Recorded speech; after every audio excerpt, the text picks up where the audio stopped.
I can't imagine how you can wake up in the morning, have a good time together, go to work, and ruin your whole marriage in a couple of hours. It's both amazing and very terrible. Cheating is the most insidious thing that can happen in a marriage. And the most unpleasant thing is that no one is immune from it. When I woke up, there was no sign of trouble. The alarm went off at 5, and my wife, Diana, pulled me back into bed when I tried to get up. She kissed me and hugged me. Even after 25 years, she was still attractive, and I wanted to be intimate with her. After that, she went to make coffee while I was taking a shower, and then I made breakfast while she was taking a shower. Over the meal, we discussed our plans for the day, and Diana suggested meatloaf and baked potatoes for dinner. It sounds tempting. I'll get some fresh French bread and maybe a pecan pie from the bakery. I replied, "Pecan pie. You spoil me," she teased. I wouldn't want to spoil anyone else, I said, kissing her as we walked hand in hand to the garage before breaking up and starting our day at work. The journey in was without incident, as was the first part of the morning. Around 11, Harry, my boss, summoned me to his office. "We've got a situation in Street Lewis. Baker found Smithers with his wife, and now Baker's in jail while Smithers is in the hospital. There's no one to manage the office there. I hate to spring this on you at short notice, but you need to catch the 220 flight, get to Street Lewis, and take charge of the office. I'm unsure how long you'll need to stay. It depends on the severity of the situation between Baker and Smithers. If it's bad, Baker might be in jail for a while, and Smithers might be in the hospital for some time too. Even if they're both out soon, I can't see how they could work together. I'll have to think carefully, but it seems inevitable that one of them will have to go. I'm not sure which one. I'll need more information before deciding. It appears straightforward to me. Smithers crossed a line by getting involved with Baker's wife. He shouldn't have anticipated Baker's reaction if he ever found out. I can't confirm if Baker actually caught Smithers with his wife or if Smithers is guilty at all. All I know is what the secretary told me over the phone. Perhaps you can gather more details once you're there. I tried calling Diane to update her, but her secretary informed me she was in a meeting. I promised to call back later and then went home to pack. When I arrived home, I noticed Diane's car parked in the driveway, which struck me as odd since she was supposed to be in a meeting. Upon entering the living room, I confirmed that she was indeed in a meeting, although not the type I had anticipated based on what her secretary had informed me. A path of discarded clothing scattered on the floor caught my attention, leading from the couch to the staircase. Among them were men's garments, including a pair of trousers at the bottom of the stairs. As I retrieved them, I discovered a wallet nestled in one of the back pockets. Upon inspecting its contents, I learned the name Stanton North from the driver's license. I slipped the wallet into my pocket and proceeded to scan the room where I spotted a sweetcoat draped over the back of an armchair. Investigating further, I uncovered a checkbook, which I also pocketed. As I was climbing the stairs and approaching the top, I heard sounds coming from the bedroom. "Do this to me quickly." "Do you like it?" "Oh yes, go on." When I entered the room, I saw how my faithful wife had been cheating on me for many years in our bedroom, and all this was accompanied by very insulting words. "Don't stop," she said as I passed by heading for the closet. I was almost at the closet door when Stanton North noticed me and stopped abruptly, exclaiming, "Oh shit." Diana was sitting with her eyes closed, apparently at a loss when her lover suddenly froze. "Don't stop. Damn it, don't stop. I'm almost." Then she saw me and screamed, "No. Oh God, no," trying to get out from under North. "I won't be long," I said, entering the dressing room. "I just need to pack my bag, and then I'll leave you lovebirds alone." When I took socks and underwear out of the dresser and put them in the suitcase, I stood with my back to them, but their voices could be heard in the air. Diana's voice was pleading, "Get the hell away from me," while North muttered, "God, what a mess." As I turned to get a bag of clothes from the closet, I saw North coming out of the bedroom and Diana trying to hide. Among her convulsive movements, she uttered phrases such as, "What are you doing, Frank? Why are you packing?" and meaningless explanations like, "It's not what you think, Frank, and I can explain, Frank." Despite her protests, I continued to pack my things, ignoring Diana's requests to discuss it. The sound of the front door slamming made me wonder where North was going. Since Diana's car was the only one in the driveway, he must have come with her. Ignoring Diana's calls to talk, I continued to pack my things, ignoring her insistence that I listen and let her explain everything. I exited the house without uttering a single word since entering the bedroom and instructing them not to halt on my account. As I made my way to my car, Diana was shouting, "Wait, Frank. Don't leave. Please talk to me." As I opened my car door, I scanned the surroundings but found no trace of Stanton North. Perhaps he was concealed somewhere, observing, and would return upon seeing me drive away. Diane was sprinting down the front walkway and almost reached for the passenger side door handle when I pulled away from the curb. It's a miracle that I reached the airport without causing harm to myself or anyone else. My mind was clearly not focused on driving. How did it happen? Why did it happen? I would have wagered everything I had that Diane and I were solid. Reflecting on our life together, I couldn't find a single thing that would have hinted at what I had just witnessed being even remotely possible. My God, how could she have done what she did to me when we woke up that morning and then engaged in what I just witnessed?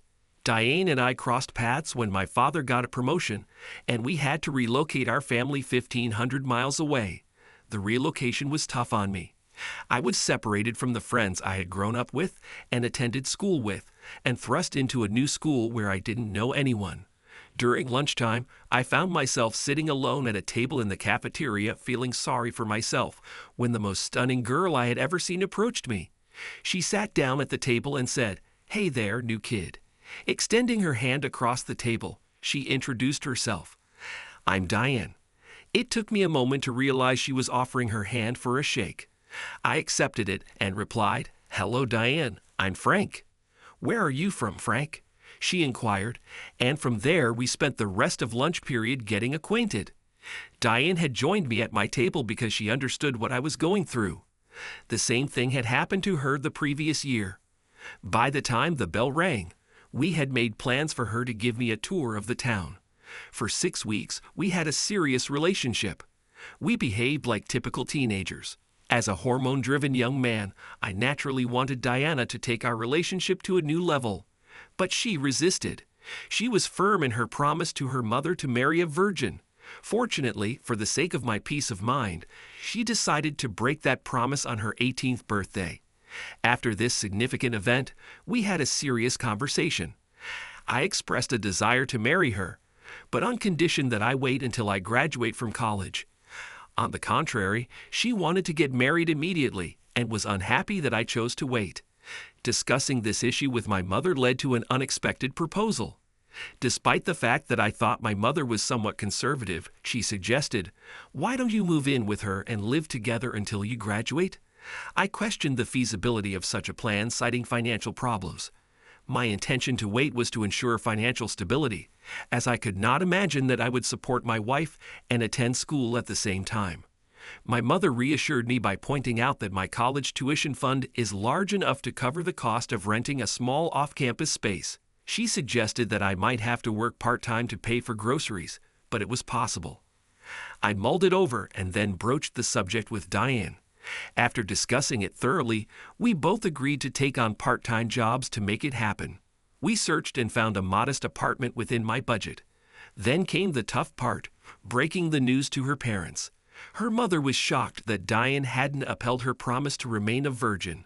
She wept and sobbed while Diane's father hurled insults at me, both old and invented on the spot. He outright forbade Diane and me from proceeding and insisted she never see me again. Diane gestured for me to wait in the car and emerged 10 minutes later with 2 suitcases. She never divulged what occurred after I left, but it took 3 years before she spoke to her parents again, only to inform them of their grandson. Suddenly, I became the exemplary partner, and her parents praised me endlessly. However, the damage was done, and I merely tolerated them. Diane eventually forgave them, and they integrated into our lives. They were wonderful grandparents to our 3 children, but my tolerance remained. Years passed, the children grew and ventured into their own lives. And now this, at least the children wouldn't have to endure the pain of divorced parents. I arrived at the airport ahead of schedule, completed the check-in process, and then settled into one of the numerous coffee shops within the terminal to await the boarding announcement for my flight. Taking out North's wallet and checkbook, I began to sift through their contents. Tucked behind his driver's license, I discovered a card labeled emergency information detailing his blood type and other pertinent details. However, what immediately drew my attention was the section containing his emergency contact information. It listed Arliss North as his contact, identified as his wife, along with a contact number. I dialed the number on my cell phone. Hello? Is this Mrs. North? Yes, it is. My name is Frank Bellows. I regret having to make this call, but I recently found your husband in a compromising situation with my wife, and I felt you should be informed. You must be joking. I'm afraid not, ma'am. I refuse to believe you, Mr. Whoever you are. Here's the plan. When he returns home tonight, ask him if he's acquainted with the Diane Bellows. Then request to see his wallet and checkbook. He won't be able to comply because I have them. I took them from his clothes after discovering them on my living room floor when I returned home early. Currently, I'm at the airport awaiting a flight to St. Louis. Upon my return, I'll gladly deliver them to you personally. Are you completely serious about this? I'm afraid so. When will you return? I'm not sure. I need to fill in for someone who's out sick, and I'll be there until they can resume work. Could you mail the wallet and checkbook to me? I suppose I could, but I should warn you in advance. Your husband's wallet contains $87, and after witnessing what I did in my bedroom, I have an urgent need to drown my sorrows with a drink, and your husband will cover the tab. There might be some money left, but I can't say how much. Send it to my office. She provided the address, and I jotted it down. Then she added, if you can send it overnight, I'll reimburse you. I can manage that. My flight is boarding now, so I have to go. I bid farewell and ended the call. North dodged a bullet. Initially, my plan was to leave his wallet and credit cards on the bathroom counter, hoping that whoever stumbled upon them would indulge in a spending spree. However, contacting his wife changed everything. I hoped she would make his life miserable.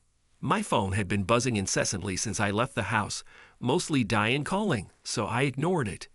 It rang again as I exited the coffee shop, and assuming it was Diane once more, I glanced at the screen. Surprisingly, it was a call from the office. I returned it, and Harry answered, Frank, you need to call home. Diane just called me, frantic because she can't reach you. There's a reason for that, Harry. I'm avoiding her calls. When I went home to pack, she was there, not alone, and engaging in inappropriate behavior. I'll talk to her when I return. Maybe by then I'll have cooled off enough not to throttle her. Do yourself a favor and instruct the receptionist not to put her calls through. After ensuring that everything was running smoothly in the office and addressing any immediate concerns, my first task was to head to the post office to send Mrs. North her husband's wallet and checkbook. I'd included my contact information so she could reach out with any questions. With that taken care of, I contacted the police to inquire about Baker's whereabouts and if I could visit him. Upon seeing Baker, aside from some bruised knuckles and a broken finger, he appeared relatively unscathed. He hadn't undergone a bail hearing yet, as authorities were awaiting updates from the hospital regarding Smithers' condition to determine the charges. I relayed Harry's concerns and asked Baker for his account. It was a story that rang familiar. Baker had returned home during his lunch break to retrieve something he had forgotten in the morning, only to find Smithers engaging in an illicit affair with his wife. In the ensuing confrontation, Baker inflicted injuries on Smithers while his wife called 911, alleging that her husband posed a threat. Smithers was hospitalized and Baker was arrested. My next destination was the hospital where I was supposed to visit Smithers. He had a lot of fractures and some problems with dignity and tools. He told me it wasn't my fault. She attacked me first, so I defended myself. I am single and enjoy female company like any other guy. If anyone is to blame, it's Baker. If he had taken care of her properly and met her needs, she wouldn't have been looking for trouble. I had no sympathy for him. I called Harry, told him what had happened, and advised him to move Smithers out of the office unless there were grounds for his dismissal. I promised to thoroughly investigate the official cases to find everything that Harry could use. Baker's hearing was scheduled for the next day, and the bail amount was $250,000. He could only afford it by using his house as collateral, but his wife refused to give her consent. He will remain in prison until his father and brother can do something about it. The following morning at 9:30, Arliss North called me. She recounted that upon her husband's return home, she confronted him about knowing a Diane Bellows.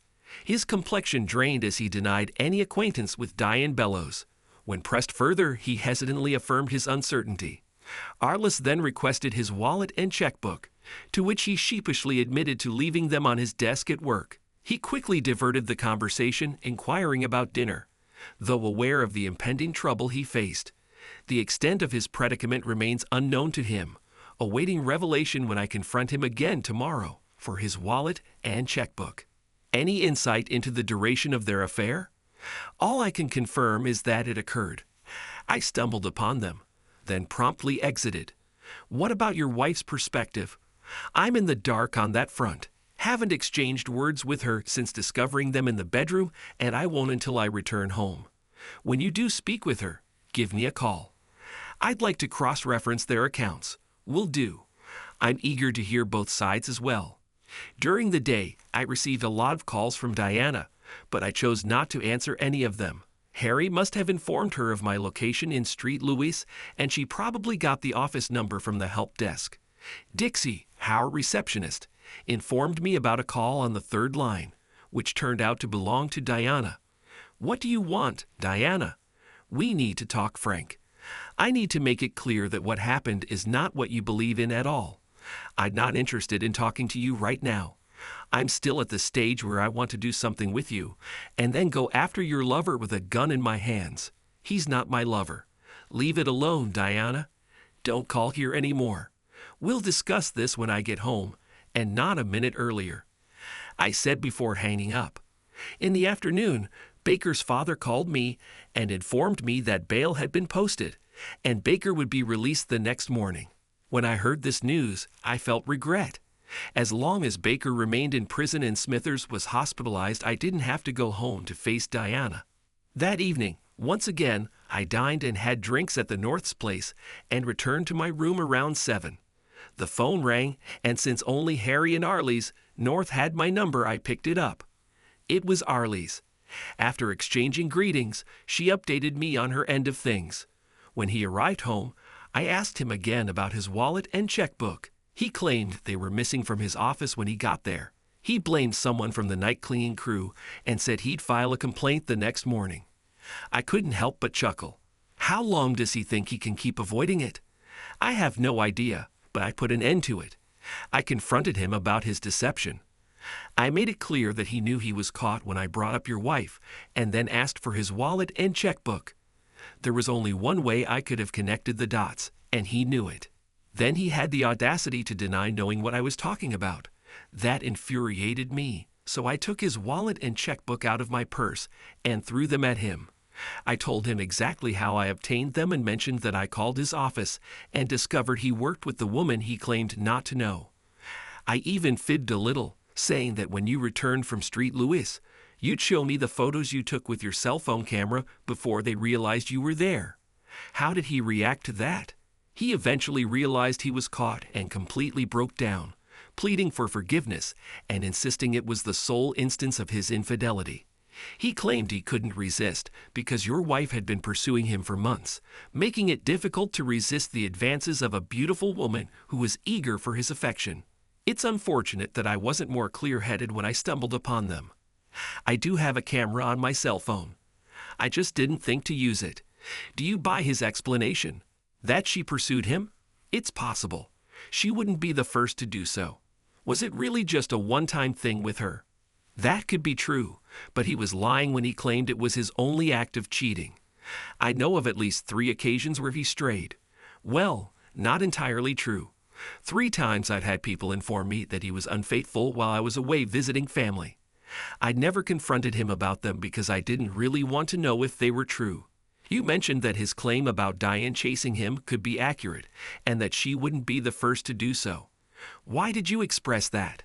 Stan is quite gifted in that department, and some women are curious to verify it when they hear about it. A week ago, I would have never imagined Diane doing something like that, but that was before I caught her and your husband together. I have to leave now, but if I find out anything else, I'll let you know. Remember, I want to hear her side of the story when you return home and talk to her. I won't forget. At 11 the following morning, Ray Baker phoned me to inform me that he had been released on bail from jail. He explained that he needed the remainder of that day and the next day to attend to personal matters. His wife had obtained a restraining order against him, and he had to arrange temporary accommodation, while also coordinating with the court to gain access to his house for retrieving his belongings. He mentioned that he would be back in the office on Thursday. Afterwards, I contacted Harry to update him on the situation.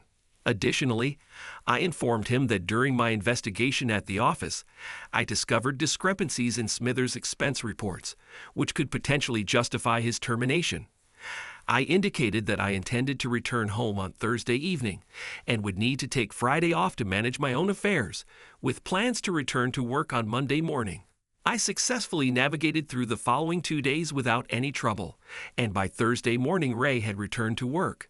After bringing him up to speed on office matters, I'd inquired about his situation at home since I was going through something similar. He explained, the restraining order only mandates that I stay 500 feet away from her. I can enter the house whenever she's not present. If she refuses to leave when I want to enter, I have to involve someone from the court. So I waited until she went to work. Then my brother and I went in and retrieved what I needed. I have no intention of going back. Expressing frustration, he continued, I don't understand what she's thinking. She got the order, but that's it. She didn't touch the bank accounts. I emptied them out yesterday. I interjected. I thought this state operated on a no-fault basis, meaning assets are typically split equally in a divorce. He clarified, that's true for divorce, but I'm not pursuing that route. I'm simply walking away. If she wants a divorce, she'll have to foot the bill, and by the time she files, our assets will be minimal. We took out a second mortgage on the house to renovate the basement, so there's no equity there, and the money I withdrew from the bank will be spent. I can argue that I needed it for my new living arrangements after she barred me from the house. Oh, and I need to call Harry to update my insurance and other paperwork. Did she explain her actions to you? I haven't had any communication with her since the police took me in, and I don't plan on speaking with her. The reason behind her actions is irrelevant. What matters is that she committed them. I opted to rest well for the night before facing Diane at home. Consequently, I contacted the airline and booked a morning flight. Upon waking up, I felt refreshed and enjoyed a hearty breakfast before catching the airport show, arriving back home in Denver by 11. Afterward, I visited the bank, withdrew funds from our savings, redeemed 5 out of 9 certificates of deposit from the deposit box, and transferred all the funds to our checking account. Diane was still at work upon my return, leaving me alone until 6. Utilizing this time, I contacted the credit card companies to obtain payoff balances, and subsequently canceled all but 5 cards. I retained the American Express card primarily used for business expenses, along with 2 other cards in my name, and assigned 2 to Diane's name.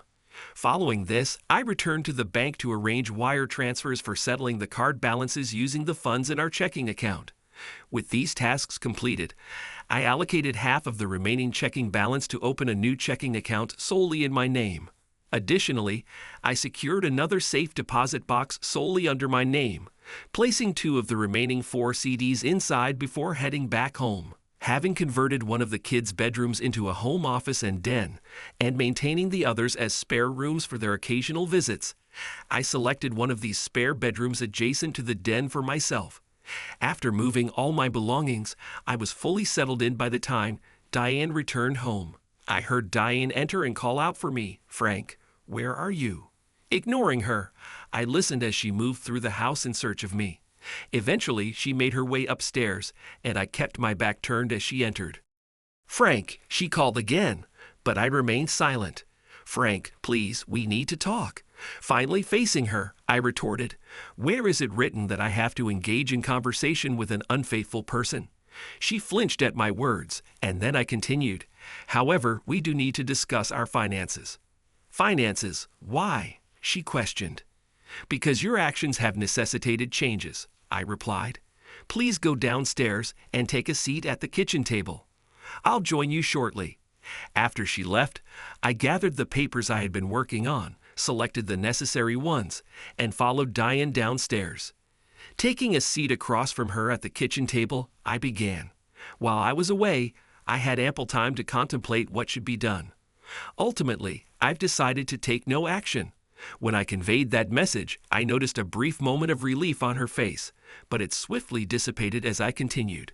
By saying nothing, I mean that I intend to have minimal or no involvement with you. Frankly, I don't see the point in spending money on divorce attorneys, especially considering my age and the unlikelihood of another marriage in my future. Therefore, I have no need for a change in marital status. If you desire a divorce, you're welcome to pursue it at your own expense. However, for now, there will be some adjustments. I proceeded to outline all the financial arrangements regarding credit cards, savings, CDs, and our joint checking account. You can keep the original safety deposit box, but I suggest opening your own checking and savings accounts. We'll maintain the joint account for household expenses. Do you follow so far? But why are you? Don't play dumb, Diane. Now, as for the household account, it will cover shared expenses. I handed her a sheet of paper. This lists the essential costs of running the household: mortgage, utilities, phone, gas, water, sewage, taxes, and insurance. From now on, we're essentially roommates. You'll need to deposit half of the total amount listed here into the household account every month. We'll share the house, with the exception of 2 rooms. You'll have the master bedroom, and I'll take Carol's old room. Why are you moving into Carol's room? You should be in the master bedroom with me. After witnessing what was happening in that room, there's no chance I'm staying there, sleeping on that bed, or having anything to do with the woman I saw engaging in those activities on that bed. That's what we need to discuss, Frank. What you witnessed isn't what you're assuming. Of course it is. I saw you with another man in our house on our bed. All right, Frank. But you need to realize it was just that, physical intimacy. There was no emotional connection. It was merely satisfying my curiosity. I love you, Frank. I always have and always will. My feelings for Stan were purely lustful, and it was a one-time occurrence driven by curiosity. If you hadn't come home, you wouldn't have known, and it wouldn't have happened again. But Diane, that's the issue. I did return home, and I'm fully aware of what happened. Knowing changes everything. You betrayed my trust, which means I can't rely on you. Every word you utter now needs scrutiny to discern truth from falsehood. You claim to love me. Can love coexist with betrayal and disrespect? Can you claim love while bringing another man into our home and sharing our bed? The same bed where we would have slept together? How much love and respect did you show me by offering me the leftovers of another man, knowing we could have made love that night? No, Diane, I can't trust you anymore. You say it was a one-time mistake never to be repeated. But can I believe you? I have only your assurance, yet your credibility is shattered. It could have been the 10th time already, with plans for more. Regardless, even if it were true, you still betrayed me. You violated the vows we took. What drove you to jeopardize our marriage? What curiosity was worth risking everything for? She looked away, saying, "You've got to be kidding." The size of his instrument? Why on earth would you be interested in that? Some of the girls in the office met with him, and they wouldn't stop talking about how great it was. I heard all their stories, but I didn't pay much attention until these started showing interest in me. Even then, it took me a while before I started thinking about it. Are you saying that he was the first to show signs of attention? I suppose it was, but I didn't pay much attention to it at first. However, I liked the attention, and what kind of woman doesn't like feeling attractive? At my age, the attention of a man 10 years younger than me has significantly increased my self-esteem. I had lunch with him a couple of times and danced with him at office parties. It was during the dance that I thought about the stories I had heard. Several times I felt him snuggle up to me, and he really seemed quite attractive to me. The more I thought about these stories, the more curious I became. You're the only man I've ever had a close relationship with. I wondered what another man might be like, especially one who was rumored to be as well off as Stan. He kept following me, and I kept thinking, until eventually my curiosity got the better of me. So, you're saying that the other girls in the office were discussing Stan's prowess in bed? How many girls are we talking about? About 7 of them. So Stan had a relationship with 7 of them. That's what they claimed. Are 7 of them just in your office? Stan seemed to be very promiscuous. Have you ever thought that someone who had so many partners could get an infection? Come on, Frank. If it were the case, these girls would most likely have been infected by him. And believe me, word of it would have spread instantly around the office. You may have an STI without any symptoms, Diana. Sometimes it can take months before symptoms appear. If I were you, I would think about getting tested. The point of all this, Frank, is that Stan didn't matter to me at all. There were no feelings of love between us, and I can't even say that it was a lot of sympathy. This is not the impression I got when I entered the room. You know that I enjoy intimacy, Frank, and you know how expressive I can be at times like this with you, so I made a little noise. I didn't have any special feelings for Stan. It was a mistake, Frank, a serious mistake, which I deeply regret. I can assure you that it won't happen again. I love you, Frankie, you know that. You can't give up 25 years of good relationships because of one wrong step. I'm not giving up on anything, Diana. You're the one who put everything at risk by bringing another man into our house and into our bed. With that, I got up from the kitchen table, went upstairs to the office, and immersed myself in paperwork. I'm a light sleeper, and that night, about an hour after I went to bed, I was woken up by the sound of the bedroom door open. Diana entered quietly, closing the door softly behind her. Since it was summer, I was lying on top of a blanket. Diana leaned over me and wanted something more. She always made that impression on me, but it seemed like she was trying to win back my favor with this gesture. However, I surprised her by pushing her away. Leave me alone, Diana. I'm not interested in being someone's leftover. She left the room in tears. Eventually, after about 20 minutes, I fell asleep again, and no one bothered me for the rest of the night. The next morning, when I came downstairs after a shower, Diana was making coffee in the kitchen. I greeted her with an evasive grunt and ignored her until the coffee was ready. I filled my travel mug and went to work, hardly talking to her. Later, around 10, I called Arliss North and told her what I had found. 7 other girls? That's what she claimed. Seems like your husband was quite the charmer at the office. Do you trust her version of events? Before I walked in on her and your husband, I would have believed anything she said, even if she claimed the sun was rising in the west. But now, I'm not sure. It could be true, or maybe she's just trying to minimize what happened by making me think it wasn't a big deal. Who knows? Trust went out of the window when she got caught.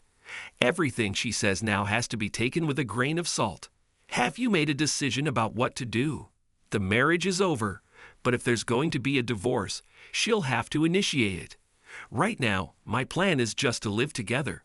We'll be roommates, nothing more. I'm not going to ruin myself financially because she couldn't keep it in her pants. What about you? Have you figured out your next steps? I'm still weighing my options.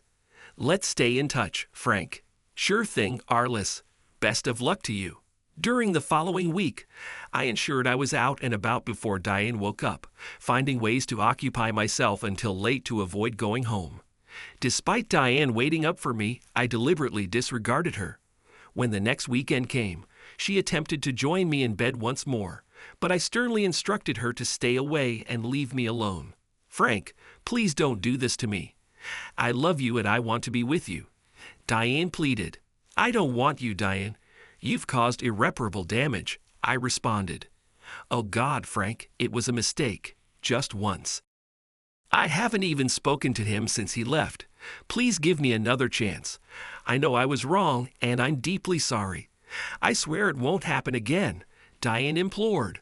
The issue, Diane, is that I can't be certain it was only once. He could have been your 3rd or 4th lover, or even your 10th. You may still be seeing him during your lunch breaks at a motel. When I caught you with him, you shattered my trust, Diane, and I can't trust you to be truthful with me again. I explained. Please, Frank, there must be a way to mend things between us. I'll do anything, absolutely anything, Diane pleaded desperately. I'm sorry, Diane, but there's no chance for us to reconcile because I don't want to reconcile. Seeing you with North wrapped around him and hearing you beg for more killed any feelings I had for you. But look at it positively. You're free to explore your desires now. Just not here. This house is neutral ground. Take your partners elsewhere, and I'll do the same. Partners. I won't live without a love life. I've had opportunities, but I stayed faithful because of our vows. You broke yours, which released me from mine. At least I won't bring my affairs here where you can see. She glanced at me, and I could discern her thoughts. It was clear she believed that by sharing the house and spending time together, she could gradually reintegrate herself into my life. That's exactly what I wanted her to think. So I resolved to burden her with a responsibility. The only reason I'm agreeing to this arrangement is because I'm not keen on enriching lawyers through a divorce, and I'm not willing to give up the comforts of my home to live in an apartment. Losing access to my garage, workshop, and patio isn't something I'm willing to sacrifice. You've got two options, Diane. Either adapt to the new situation or not. If you choose the latter, you can either move out or take over the house payments and expenses while I find another place to live. You claim to love me genuinely, so here's your opportunity to demonstrate it. Either accept cohabitation or take the house, thereby depriving me of my garage, workshop, and patio, just as you deprive me of my wife. The decision is yours. Is there any room for negotiation? I failed to see how, Diane. She remained silent for a moment, then uttered the final blow. What are your plans for the photos, Frank? The photos?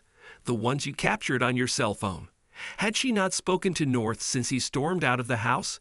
How then did she know about the cell phone photos? That narrative was concocted by Arliss and relayed to her husband days after I caught Diane and North in our bedroom. No, I couldn't trust anything Diane said anymore. I couldn't bring myself to harm her physically, and ejecting her from the house would bring more trouble than punishment. However, subjecting her to my silent treatment would inflict a mental torment upon her, which was the best I could hope for. I knew she still harbored feelings for me, clinging to the slim chance of redemption, but that was never going to happen. My emotions for her died the moment I saw her with North. The longer she held on to hope, the longer my revenge would endure. With my vengeance against Diane settled, I shifted my focus to Stanton North. The findings from the private detectives confirmed my suspicions. Despite being caught by me and his wife discovering his infidelity, it hadn't deterred him in the slightest. He was still engaging in extramarital affairs with 5 women in addition to his wife. During the 3 weeks I had the private investigators tracking him, he hadn't interacted with Diane, but he was involved with 2 of her colleagues. One of them, Mary Ellen Bingham, had a husband who worked the afternoon shift. Every Tuesday and Thursday after work, North would visit Mary Ellen at her home on Sunflower Way, staying for 2 hours before leaving. Glancing at my watch, I realized that if he stuck to his routine, he would be leaving the house in 10 minutes. I was parked a block away and across the street. I stepped out of my car and approached the Bingham residence, circling around behind the garage.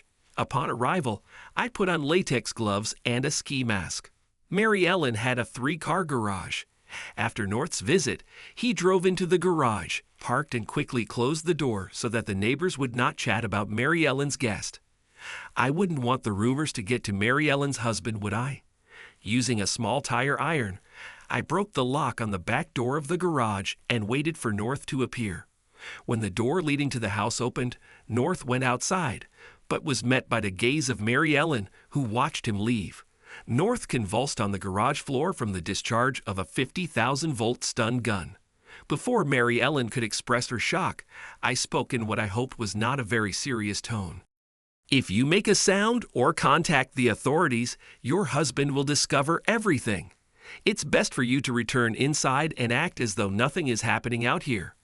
I won't kill him, but rest assured, another husband he's betrayed will get justice. She recoiled and shut the door. Mary Ellen recognized me from the gatherings Diane had taken me to, but I relied on the ski mask and altered voice to conceal my identity from her. I couldn't risk her calling the police, so I had to act quickly. As soon as he was out of his pants, I took my revenge. He was proud of his possessions, wasn't he? Well, it was worth paying dearly for that. I did a lot of damage to his instrument. I landed a couple more punches before grabbing my wallet and checkbook and quickly running away. There were no sirens. It seems Mary Ellen did not alert the authorities. As I drove away, I considered my actions. Unsure of the extent of the damage caused by the cattle chase, I enjoyed every scream North heard. I'd never found out how things ended up with Mary Ellen. Had she managed to remove North unnoticed, leaving her husband in the dark? Or did she have to seek medical help for North, which led to a difficult explanation with her husband? Still wearing latex gloves, I put my wallet and checkbook in a prepared package and sent it to Arliss at her office. No note was attached, and I would deny that I knew about it. And yet, when her husband, in pain, returns home and his things arrive in the mail, she will most likely suspect who is behind it. 3 weeks following my small gathering with North, I received a call from Arliss. "Are you free for lunch?" "I haven't made any plans." "Why do you ask?" "I think it's time for us to meet face to face. How about noon at the Lido? I'll be the red-haired woman nervously scanning every man who enters, trying to figure out which one is you. Noon works for me." I didn't see her nervously scanning faces, but she was easy to spot as the only redhead in the place sitting alone. She was stunning. I approached her table. "Mrs. North." "No, Frank, it's Arliss. You haven't called me Mrs. North since our first phone call." I took a seat across from her and asked, "May I inquire what led you to invite me to lunch?" "I just wanted to get a good look at the man who keeps messing up my life." "I'm the one messing up your life? How so?" "You made me face the truth. I suspected what he was doing, but hoped that it was not so. Then, despite my doubts, I gave him another chance at your insistence. But then you stripped him of his greatest power." "I'm not getting it." "Yes, it is. Stan may be a good breadwinner and a decent father, but what made him exceptional was his skill in bed. Pay attention to the past tense. And am I responsible for removing this? How?" "Don't play innocent, Frank. We both know who hurt him so badly. I have no idea what you're talking about. Of course you don't want to. But since then, no matter what you do to him, he can't work, and don't pretend you don't understand what I mean. Your signature technique is sending wallets by mail." At that moment, the waitress approached to take our order. While Arliss requested a salad and iced tea, I discreetly assessed her. Undoubtedly, her husband was foolish to have stayed home. Besides being stunning, Arliss proved to be quite perceptive. "Well," she inquired, "well what? Am I satisfactory?" "What are you referring to now? What? You didn't expect me to notice you checking me out just now." I was caught off guard, and I knew it, so I simply grinned foolishly and replied, "Who? Me?" "Yes, you. And I hope you like what you see, because the real purpose of this little gathering is to offer it to you." I'm not sure what expression I had on my face when she spoke, but she continued, "I'm a very attractive girl, and since you took the toy away from me, I think it's only fair that you take on his role." I was caught off guard and didn't know what to say. She chuckled and remarked, "I bet you didn't expect this, did you?" To be honest, it never occurred to me. "Well, Frank, that's how I see it. You've deprived me of a partner, so it's only fair that you take his place. Besides, is there a better way to get back at your wife and my husband?" "I'm not sure, Arliss. The offer is tempting, but I'm not sure it's wise. If I give Diana a reason to file for divorce, it could disrupt the situation I'm in right now. You're not going to divorce her." I described my actions, and she grinned. "You're evil, aren't you? But don't worry. I don't plan on spreading this all over the place. If Stan does not regain the right to use his equipment, I will divorce him, and I do not want him to have grounds for a counterclaim." "Are you serious?" "You bet. That's how my affair with Arliss North began. This has been going on for over a year now, and there is no end in sight. Her husband's instrument is still not working. Doctors say there is no physical cause, so it's most likely a psychological problem. Carly's plans to stay with him until the end of the year, and if he still can't perform, he's out. As far as I know, Diana is not dating anyone, but she knows that I am dating. She just doesn't know who she's with. The realization that I'm with someone else eats her up from the inside, but she keeps holding on, hoping for a miracle that won't happen. I couldn't have asked for a better revenge. Thanks to everyone who took the time to listen to today's stories. If you enjoyed it, please consider liking and subscribing if you haven't already. Feel free to share your thoughts on the events in the comments below. Take care.